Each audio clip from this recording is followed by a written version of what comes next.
받으실 하나님의 말씀 히브리서 12장 15절 말씀입니다. 하나님의 말씀 히브리서 12장 15절 말씀 우리 다 함께 봉독하도록 하겠습니다. 너희는 하나님의 은혜에 이르지 못하는 자가 없도록 하고 또 쓴 뿌리가 나서 괴롭게 하여 많은 사람이 이로 말미암아 더럽게 되지 않게 하며 아멘. 네, 우리 2021년이 시작되고 신년 감사주일입니다. 우리 있는 그 자리에서 예배 드리실 텐데 예배하시고 계신 여러분들을 모두 환영하고 축복합니다. 우리 스스로 본인 자신에게 인사하셔도 좋겠고요. 우리 옆에 계신 가족들에게, 옆에 계신 또 우리 성도님들에게 인사하겠습니다. 잘 오셨습니다. 은혜 많이 받으세요. 새해 주님 안에서 복 많이 받으세요. 네, 감사합니다. 네. 복음은 그 어떤 것으로 비교할 수 없는 복된 소식인 줄 믿습니다. 그래서 복음은요, 기독교의 심장이다라고 이야기를 하는 겁니다. 복음이 아니면 우리의 신앙이, 우리의 믿음이 출발이 되지 않습니다. 그런데 이 복음의 감격이 식어질 수도 있다는 것. 어느새 영적 갈망이 사라지면 신앙이 변질되어서 그리스도가 목적이 아니고 그리스도를 위해서 살아가는 게 아니고 그리스도가 다입니다가 아니고 단지 그리스도를 수단으로 타락하고 변질되어서 살아가기 십상입니다. 에베소서 4장 13절 말씀에 이렇게 말씀이 있어요. 우리가 다 하나님의 아들을 믿는 것과 아는 일에 하나가 되어, 그 다음에 보세요, 온전한 사람을 이루어 그리스도의 장성한 분량이 충만한 데까지 이르리니. 여기서 온전한 사람은요, 예수님을 믿고 난 이후에 계속 자라가야 된다는 거죠. 예수님을 믿었으니까 그 다음에 점점 더 성숙해져야 된다라는 의미를 담고 있습니다. 성숙은요, 어른이 된다는 것은요, 생명력이 있다는 겁니다. 자기 신분에 걸맞는 삶을 살아간다는 것을 의미하고 있어요. 아이는 아이다워야 돼요. 어른은요, 어른다워야 돼요. 예수 믿는 사람들은요, 생명력이 있어서 하나님의 자녀다운 신분에 걸맞는 삶을 살아가야 한다는 거겠지요. 고린도전서 3장 1절과 2절 말씀, 형제들아 내가 신령한 자들을 대함과 같이 너희에게 말할 수 없어서 육신에 속한 자 곧 그리스도 안에서 어린 아이들을 대함과 같이 하노라. 내가 너희를 젖으로 먹이고 밥으로 아니하였노니 이는 너희가 감당하지 못하였음이거니와 지금도 못하리라. 아멘. 밥을 먹기는 먹는데 소화가 돼야 되잖아요. 그럼 소화가 안 되면 죽 먹든지 젖 먹든지 해야 되는 거거든요. 신앙생활을 하면서 생명력이 있는 하나님의 사람들이 되었다면 잘 먹고 소화 능력이 있어야 돼요. 섭취를 해야 된다는 거죠. 섭취만 잘하면 우리 그런 말 하잖아요. 피가 되고 살이 된다. 먹는 대로 다 피가 되고 살이 되는 거 아니겠습니까? 그런데 소화 능력이 없으면요, 못 먹어요. 못 먹어요. 먹을 수가 없어요. 소화가 잘 되는 걸로 바꿔서 먹어야 돼요. 그런데 아직도 육신에 속한 자, 영적 어린아이의 모습, 소화를 잘 못 시키고 있는 우리 자신들의 모습이 있을 수 있습니다. 히브리서 12장 15절 오늘 이 말씀을 읽었었는데요. 너희는 하나님의 은혜에 이르지 못하는 자가 없도록 하고 또 쓴 뿌리가 나서 괴롭게 하여 많은 사람이 이로 말미암아 더럽게 되지 않게 하며 말씀합니다. 여러분, 여기서 쓴 뿌리가 나오죠. 쓴 뿌리는 독소입니다. 독소. 우리 마음에 있는 독초를 얘기하는 거예요. 독초. 왜 우리 마음에 독초, 이 쓴뿌리가 남아있을까요? 은혜 없는 종교는요, 독초를 만들어냅니다. 은혜 없이 믿으면 믿기는 믿는데 여전히 어린아이 같기 때문에 쓴뿌리가, 이 독초가 남아있는 거예요. 본문에 보니까요, 이 쓴뿌리가 남아있는데 어디에 이르면 된다고요? 하나님의 은혜에 이르면 된다. 하나님의 은혜에 이르면 이 쓴뿌리가 없어진다라고 말씀하고 있습니다. 그러면 하나님의 은혜가 뭘까요? 우리가 받는 가장 큰 하나님의 은혜는 또 뭘까요? 돈 잘 버는 거? 시집장가 잘 가시는 거? 좋은 직장, 돈 많이 주는 연봉 높은 직장에 취직하는 거? 아니면 건강하시게 장수, 무병장수하는 거? 이게 하나님께서 주시는 은혜, 가장 큰 은혜를 말하고 있는 걸까요? 이게 은혜일까요? 로마서 6장 8절 말씀에 보면 진짜 우리 최고의 은혜가 무엇인지 말씀하고 있어요. 같이 한번 읽어주십시오. 만일 우리가 그리스도와 함께 죽었으면 또한 그와 함께 살 줄을 믿노니. 아멘. 예수님과 함께 죽고 예수님과 함께 사는 것, 이것이 우리의 최고의 은혜인 것을 저와 여러분들이 2021년 새해 첫 번째 이 주일에 다시 한번 깨닫기를 부탁을 드립니다. 로마서 6장 11절 말씀 볼까요? 로마서 6장 11절의 상반절 말씀이에요. 이와 같이 너희도 너희 자신을 어디에 대하여? 죄에 대하여는 죽은 자다라고 이야기하고 있어요. 갈라디아서 2장 19절 상반절에도 보면 내가 율법으로 말미암아 율법에 대하여 어떻게 됐다고요? 죽었다 말씀해요. 골로새서 2장 20절 상반절에 보니까 너희가 세상의 초등학문에서 그리스도와 함께 또 죽었거든, 이렇게 말씀하지요. 골로새서 3장 3절 상반절에 보니까 이는 너희가 죽었다 말씀합니다. 하나 더 볼까요? 디모데후서 2장 11절 상반절에 보니까 미쁘다 이 말이여 우리가 주와 함께 뭐 했다고요? 죽었다 말씀합니다. 새해 첫 주일부터 뭐 죽었다는 말씀만 자꾸 이야기하는지 죄송합니다. 이게 중요한 말씀이라. 여기서 성경 몇 구절에서요, 우리가 죽었다 말을 하는데 죄에 대하여 죽었다라는 말입니다. 그럼 이 뜻이요, 앞으로 우리가 죽을 것이다? 죄에 대하여? 아닙니다. 노력해서 죽어 지내야 된다? 이 의미도 아닙니다. 그럼 차츰차츰 죽겠지? 이것도 아닙니다. 피나는 노력과 기도로 죄와 싸워야 된다, 이것도 사실 맞지 않는 표현입니다. 이미 죽었다, 이 말이 맞습니다. 이미 죽었다라는 말이, 그 의미가, 그 뜻이 가장 맞는 말입니다. 그럼 우리가 죽었다는 말은 무슨 뜻일까요? 보세요, 멀쩡히 살아있잖아요. 여러분 지금 멀쩡히 살아계시지 않습니까? 그렇죠? 네. 멀쩡히 살아있는데 뭐가 죽어요? 근데 성경은 왜 자꾸 우리가 죽었다 이 죽었다는 말씀만 지금 몇 군데를 찾은 거예요? 한 대여섯 군데를 또 쭉 찾아서 읽었지 않습니까? 이 멀쩡히 살아있는데, 살아서 숨쉬고 있는데 죽었다 말씀합니다. 초대교회 때였습니다. 어느 경건한 수도원에서 한 젊은이가 주변 사람들에게 이렇게 말하고 다녔습니다. 나는 죽었습니다. 나는 세상에 대하여 죽었습니다. 그러자 오랫동안 기도하며 살아온 연세가 지긋한 노인 경건한 수도승이 그를 불러서 이렇게 말을 합니다. 형제여, 그대의 육신이 떠나기까지는 너무 자신만만하지 마십시오. 형제는 형제가 죽었다고 말하고 다니지만 아직 사탄은 죽지 않았습니다. 사탄이 죽지 않고 살아있는 한 우리가 죄를 이겼다든지 아니면 그 죄하여 완전히 죽었다라고 말할 수가 사실은 없습니다. 그럼에도 불구하고 바울이 이야기하지요. 우리가 죄에 대하여 죽었다. 한두 구절도 아니고 여러 구절들에서 사도 바울은요, 우리가 죄에 대하여 죽었다 이렇게 반복하면서 자주 이야기를 하는 거지요. 이것은 우리의 경험이 아니고 하나님의 선언입니다.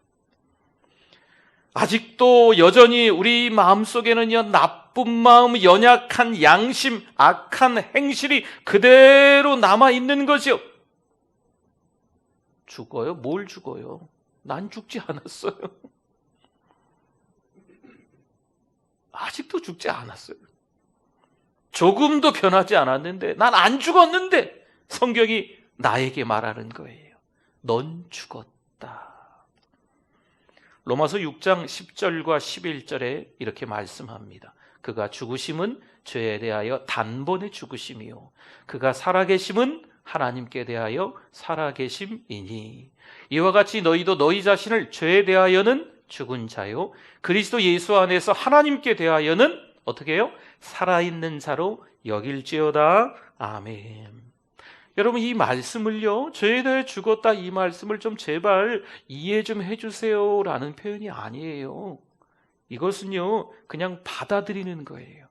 하나님의 선언이기 때문에 그냥 우리가 납득이 안 돼요, 이해가 안 돼요, 뭐 이해가 되라고 뭐 설명하고 뭐 부연해서 더 이야기하고, 이게 아니에요. 이건 하나님의 선언이고 하나님의 선포라는 거예요. 바울은요, 계속 가르치고 있는 거예요. 언젠간 이것을 깨달을 날이 있겠지 하면서 계속 여러 서신서에서 반복적으로 자주 말씀하고 있는 겁니다. 죄에 대하여 죽었다라는 것은요, 죄 자체를 없앴다, 죄의 뿌리를 다 뽑아가지고 죄가 완전히 사라졌다, 우리에게 말이에요, 이런 의미가 아닙니다. 그럼 죄의 근원이 사탄을 완전히 우리가 밟아서 눌러서 정복했다? 사실 이 말도 표현이 맞지 않습니다.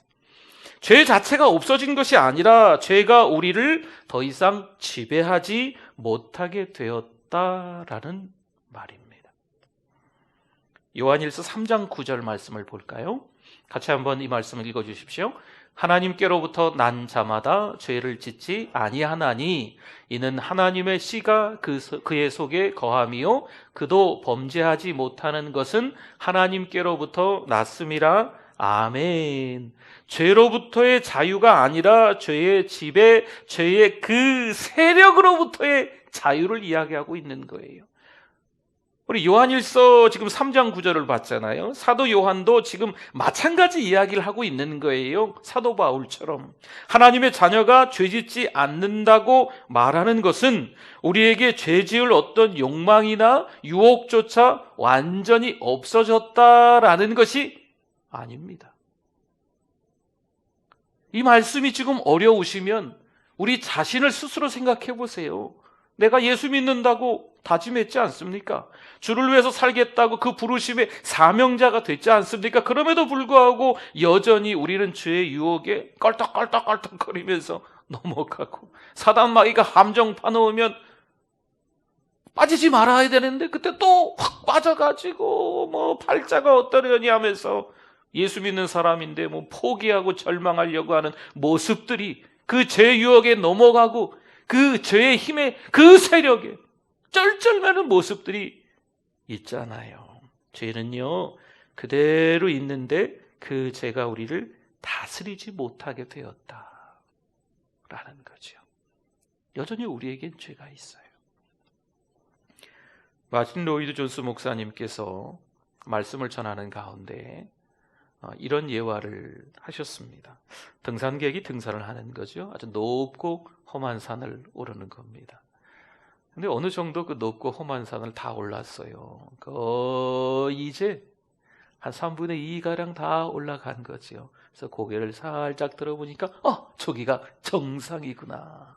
이제 다 그 높고 험한 산을 마침내 이 정상을 탁 탈환해가지고 와 이렇게 할 수 있는 때가 됐는데 그만 정상을 바라보다가 발을 삐끗했습니다. 아이고, 내가 이 정도밖에 안 되는구나. 정상을 바라보다가 다리가 삐끗하면서 더 이상 올라갈 수 없을 것 같은 절망을 하게 되는 거지요. 그런데 그때 절망하지 말고 잠시 냉정함을 되찾고 잠깐 생각해 보라는 거죠. 처음에 이 산을 오르려고 할 때 산 아래에서 출발할 때부터 만약에 그랬다면 어쩌면 좋겠어요? 그러면 올라갈 힘도 없고 아예 소망이 없잖아요. 그러나 산 아래에서 그러지 않고 거의 산 중턱도 넘어가고 정상이 보이기까지 하니까 다리가 삐끗했지만 다시 냉정함을 되찾고 힘을 내서 그 정상을 바라보고 올라가자는 거죠. 때로는 우리가 신앙생활 하다가 죄의 유혹에, 죄의 미혹에 나도 모르는 사이에 넘어갈 수가, 그 함정에 때로는 걸려 넘어질 수가 있어요. 근데 그리스도인으로서 냉정함을 찾아야 돼요. 정신을 차리고 여기서 포기하면 안 되지. 여기서 절망하면 안 되지. 그래, 내가 하나님의 자녀인데 다시 힘내서 툭툭 털고 다시 일어나서 재기, 7전8기 다시 일어나서 더 그 높은 험한 그 산을 올라가는 거죠. 그게 마틴 로이 존스 목사님이 말씀 가운데 준 예화였어요. 더 이상 넘어지지 않고 더 이상 죄짓지 않기 때문에 죄에 대하여 죽었다, 이 말이 아닙니다. 죄에 대하여 죽었다 이 말은요, 실수도 죄도 유혹도 이제는 없다, 이런 표현이 아니에요. 그런 것들이 더 이상 우리를 지배하지 못한다, 이런 의미가 아닙니다. 우리는 자주 넘어집니다. 2020년 12달을 한번 돌이켜 생각해 보세요. 지나간 이야기이긴 하지만 2020년 1월 달에, 작년 이맘때, 2020년 상반기를 보내면서, 여름을 보내면서, 2020년 가을을 보내면서, 2020년 10월과 11월과 12월을 보내면서 또 하나님의 마음을 혹시나 아프게 해드리고 실수하고 자꾸 넘어지고 반복되는 죄 가운데 혹시나 빠지지 않았습니까? 그럼 2021년이 시작되는 이 첫 주일에 뭐 올해도 변함이 없겠지 뭐, 그냥 팔자련이 하고 살아야지 뭐, 대충 살다가 하나님 부르시면 그냥 주여 저 좀 데려가 주세요 이러면 되겠지 뭐. 이건 아니잖아요. 우리 넘어질 수도 있고 실수할 수도 있습니다. 그때마다 정말 목사인 저도 부끄럽고 창피해요. 그래도 좀 생각해 보자고요. 저기 밑에 출발도 하지 못한 그 산 밑이 아니고 어느 정도 많이 올라왔어요. 부끄러운 모습이지만, 창피한 모습이지만, 또 죄를 짓고 또 실수하고 연약한 모습이지만, 저 밑에, 산 밑에 있는 게 아니고 어느 정도 올라왔어요. 아직도 어린아이 같은 모습이 있는 것 같기도 합니다.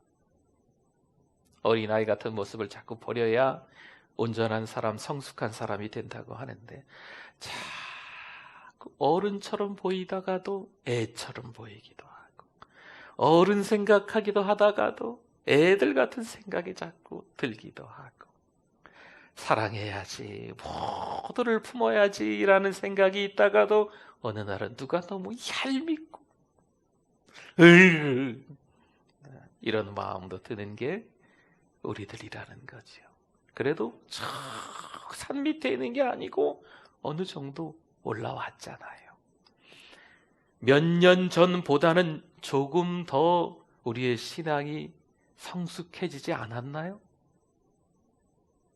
빨리 대답들 하셔야 돼요. 네. 우리 가정에서도 대답하셔야 돼요.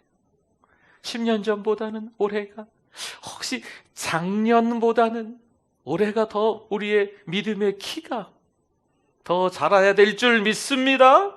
여러분, 이게 성숙 아니겠어요? 올해 연초를 달려가면서 성숙에 대한 말씀들을 막 쏟아낼 거예요. 여러분, 혹시 부담되시더라도 잘 소화하셔야 돼요. 잘 섭취하셔야 돼요. 저의 모습이고 우리의 모습이 막 부끄럽게 드러날 수도 있어요. 그래도 저 산 밑에 있는 것이 아니고 어느 정도 올라왔잖아요. 아, 그래. 조금 더 우리 믿음의 키가 완벽한 하나님의 사람으로 되지는 않았을 수도 있지만 점점 더 성화되어져 가는 거거든. 로마서 6장 6절 7절을 볼까요? 우리가 알거니와 우리의 옛사람이 예수와 함께 십자가에 못 박힌 것은 죄의 몸이 죽어 다시는 우리가 죄에게 종노릇하지 아니하려 함이니 이는 죽은 자가 죄에서 벗어나 의롭다 하심을 얻었음이라. 아멘. 여러분, 사람이요 큰 죄를 지으면 감옥에 가는 경우가 있지요. 감옥에 가서 평생 사는 무기수가 되는 거예요.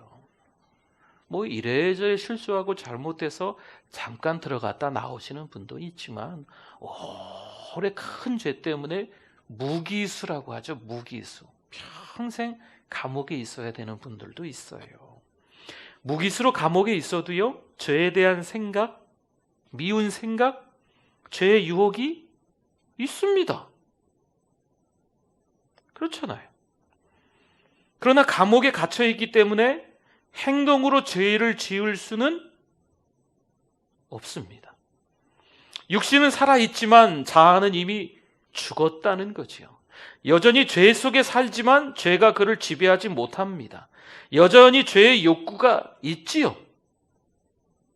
그럼에도 불구하고 높은 담벼락이 있는 거예요. 막 철조망들이 있는 거죠. 감옥이니까. 또 교도관들의 통제가 있는 거예요. 그것 때문에 실제로 죄를 짓고 싶은 욕구는 있지만 죄를 지을 수는 없는 거죠. 그것이 우리가 죽었다라는 의미가 되겠습니다. 오늘 말씀을 통한 적용을 몇 가지를 한번 해볼까요? 오늘 본문을 다시 한번 봅시다. 히브리서 12장 15절 같이 한번 읽어주세요. 너희는 하나님의 은혜에 이르지 못하는 자가 없도록 하고 또 쓴뿌리가 나서 괴롭게 하여 많은 사람이 이로 말미암아 더럽게 되지 않게 하며. 아멘. 쓴뿌리가 있는 거예요.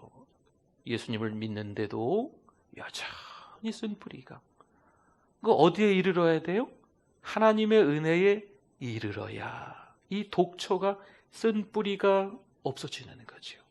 그러니까 늘 하나님의 은혜에 거할 수 있도록 2021년을 살아야 될 줄 믿습니다.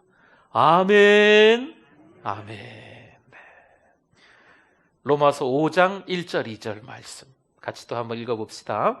그러므로 우리가 믿음으로 의롭다 하심을 받았으니 우리 주 예수 그리스도로 말미암아 하나님과 화평을 누리자.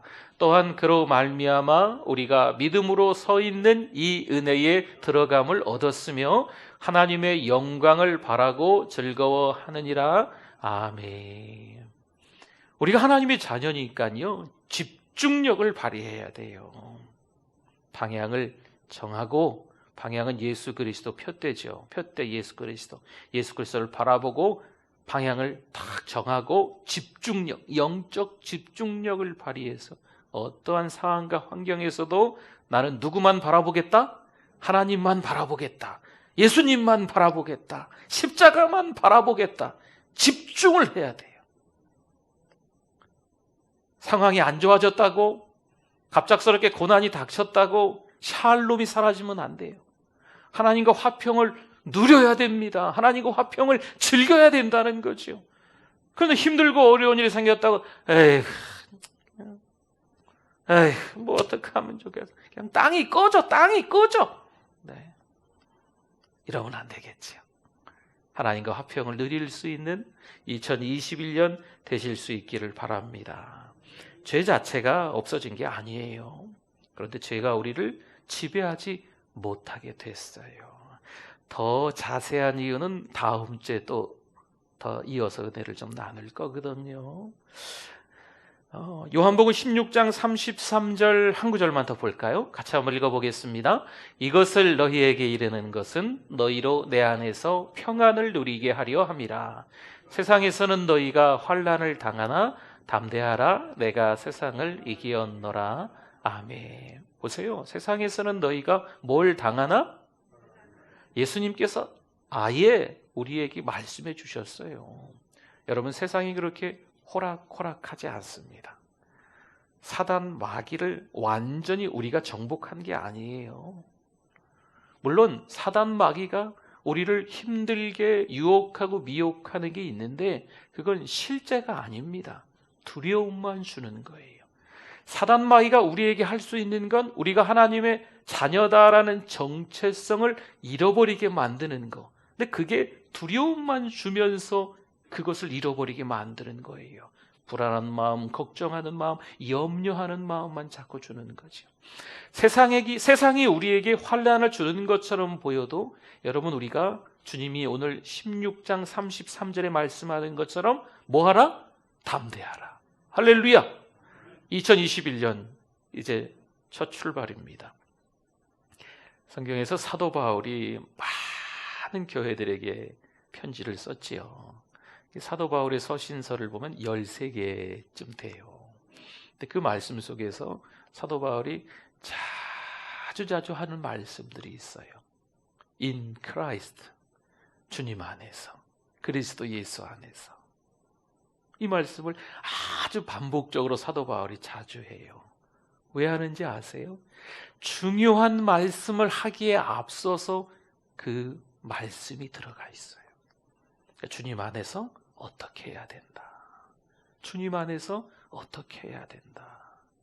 그렇게 말씀하는 것 중에 도드라진 게 뭐냐면요, 사도 바울이 사도행전 20장 24절에도 말씀하고 있지만 사도 바울은요 그냥 기어간다 이렇게 얘기 안 합니다. 그러면 걸어간다, 팔을 흔들면서 놀러 간다 이렇게 말 안 해요. 사도 바울이 하는 이야기는 뭐 한다? 달려간다.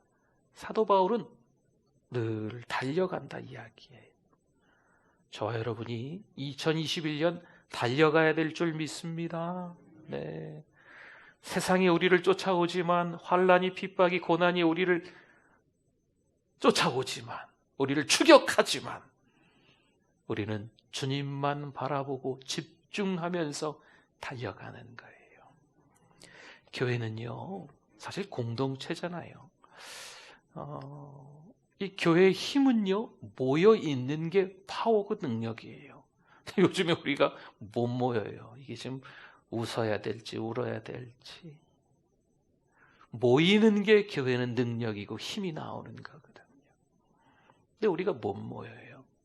그래도 여러분 있는 그 자리에서 은혜에 푹 잠길 수 있기를 바랍니다. 지금 예배 주일 한 번 드리셨던 분들은요 어차피 온라인 예배 드리니까요, 그렇죠? 하나님과 대면하는 온라인 예배. 예전에 주일 한 번 교회 오셨다면 어차피 온라인이잖아요. 계속 드리세요. 주일 11시, 오늘 오후 2시 예배 또 있습니다. 또 수요일 예배 있지요, 저녁에. 금요일도 저녁에 또 성령 집회 있지요. 토요일 저녁에도 우리 교회는 있어요. 새벽마다 지금 그대로 새벽 기도는 하고 있습니다. 변함없이. 네. 있는 그 자리에서 최선을 다해서 하나님이 찾으시는 예배자 2021년 그렇게 살아갈 수 있기를 바랍니다. 우리 바라기는요, 이번에 가정 예배가 회복됐으면 좋겠어요. 가정 식구들이 함께 예배 드리세요.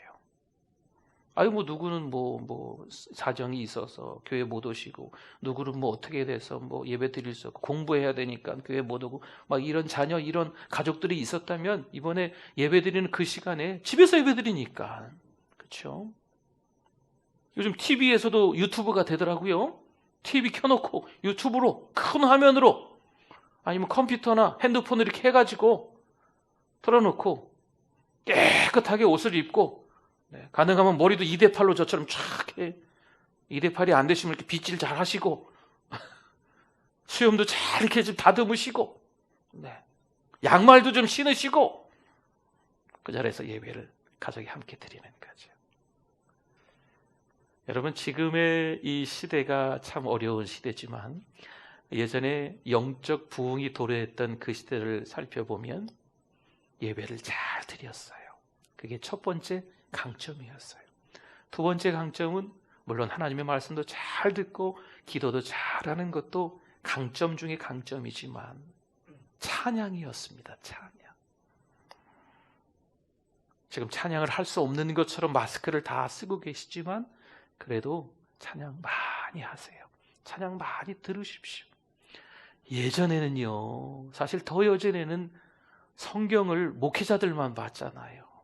일반 성도들은 성경을 읽을 수가 없던 그 시절도 있었어요. 근데 지금은 성경 다 볼 수 있잖아요. 그렇죠? 예전에는 찬양하고 싶어도 잘 몰라서 우리 어르신들 옆에서 제가 예배 드릴 때 보면요, 우리 어르신들은 어떤 찬송을 갖다 줘도 곡조는 다 똑같아. 그러니까 제가 찬송가를 보니까 콩나물 대가리가 없어. 그냥 글자만 써 있어요. 어떤 곡을 갖다 줘도 다 똑같이 부르시더라고요. 근데 지금은요, 뭐 인터넷이나 뭐 이렇게 무슨 기계들 뭐 이렇게 들려주는 게 보는 게 많아가지고 그냥 찬송가 몇 장 치면 그냥 아주 띵까띵까띵까 하면서만 또 찬양을 잘하는 어떤 사람이 막 찬양도 해주면서 다 나오거든. 아유, 저는 음치라 박치라 찬양을 할 줄 몰라서 이렇게 얘기하시면 안 돼요. 다 틀어놓으면 돼요. 네. 그럼 다 알아서 자기가 해요. 그러면 우리 같이 흥얼거리고 따라서 하는 거예요. 찬양으로 하루를 시작하고 하루를 마무리하는 것. 이게 흡수력입니다. 흡수력. 영적 흡수력이에요. 말씀을 들을 때 쫙 흡수하고 찬양을 할 때 쫙 흡수하는 거. 이 세상 문화만 흡수하는 게 아니에요. 하나님을 흡수해야 돼요. 할렐루야. 저 여러분이 2021년 그렇게 살기를 바랍니다. 특별히 2021년 첫 번째 주일을 보내면서 이번 주간 강건하게 지내실 수 있기를 부탁을 드립니다. 아멘. 기도하겠습니다. 하나님 감사드려요. 굽이굽이 참 힘들고 어려운 인생의 길을 가고 있지만 상황 환경 보지 말고 하나님 바라보고 새 힘 얻어서 2021년 살아가게 하여 주시옵소서. 예수님의 이름으로 기도드립니다. 아멘.